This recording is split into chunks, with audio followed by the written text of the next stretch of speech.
All right, well, let's see how you did on this one. In this case, we know that angle 1 is 95 degrees. Now, what we know about parallel lines when we have this transversal that's crossing through the parallel lines is that it creates two intersections that look exactly the same, okay? And so what that allows us to do then is to map out all of these angle measurements. There's only going to be a couple of different angle measurements here. You're going to have some that are 95 degrees, and then you're going to have some that are something else.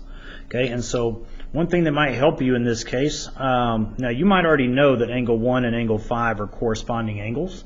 And if you know that, and you know that corresponding angles are the same, then you're going to know that angle 5 has to be 95 degrees as well, because corresponding angles are always congruent.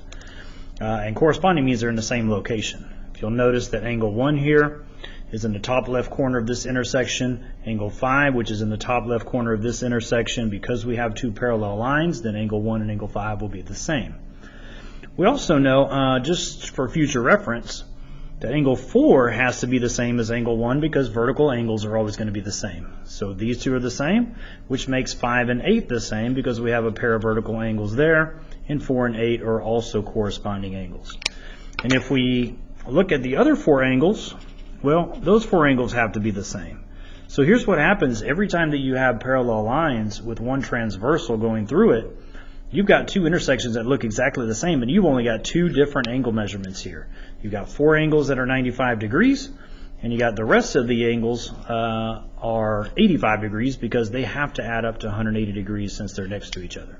But we'll cover that in the next video.